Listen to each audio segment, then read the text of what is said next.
Chapter 1. The Secret of the Most Holy Place. There is a secret.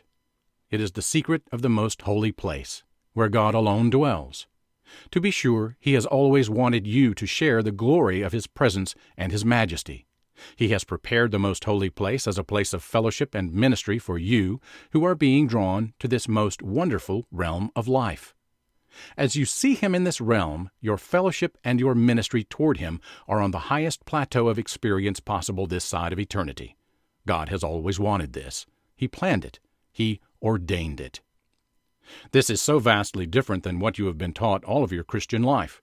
Christianity had always been steeped in future hope, but seemed to contain very little present reality. Tomorrow would be better. In heaven you would see the Lord. You would have to die to experience release from pain and suffering. Most of what Jesus died for was relegated to some future time. The only thing the cross purchased on this side was the assurance of eternal life with God after death.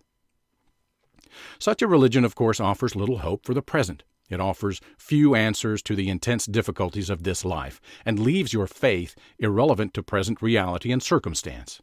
Locking up the kingdom for heaven, you are left on your own to battle through this life. There is never hope for today in this kind of religion, never hope for a better life now. Only a whimsical promise that someday, over on the other side, things would be different. Things would be better. Over there, Jesus would wipe away every tear, every sorrow, and every pain. Over there was no despair, no suffering, and no fear. Certainly this does not imply that heaven does not offer these wonderful benefits. To be sure, it does. Jesus' death and resurrection have provided an eternity free from those troubles that have kept you sorrowful for years. Certainly in heaven there will be joy unspeakable. Certainly in heaven there will be health and wholeness. Certainly in heaven there will be knowledge and understanding. But listen carefully. The purpose of Jesus' coming to earth was to bring heaven's experience to earth. The wholeness and health of heaven was come to you. The rule of God, the lordship of Jesus Christ in heaven, was intended to be an experience not just in heaven after death, but of life right here on earth. That is why, when the disciples asked Jesus to teach them to pray, He taught them to say, "Thy kingdom come, thy will be done on earth, as it is in heaven." As God's will was always being performed in heaven, His plan was, and still is, for His will to be fulfilled in your heart. Union and wholeness are available in the person of God Himself in this life. In fact, they are not only available, they are God's intention for humanity. Jesus did not come just so you could go to heaven.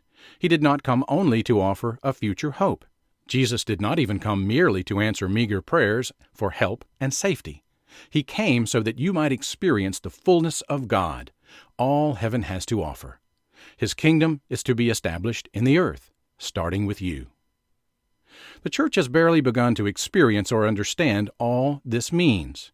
She is so caught up in the struggles of this life, she cannot begin to comprehend the vastness of God's power and the totality of His plan for the human race in this life. The church has underestimated His power and His ability. She has been unwilling to understand how much more powerful and loving He is than she ever dreamed possible. God is not just for heaven anymore. In fact, He never was just for heaven. He is for the here and now.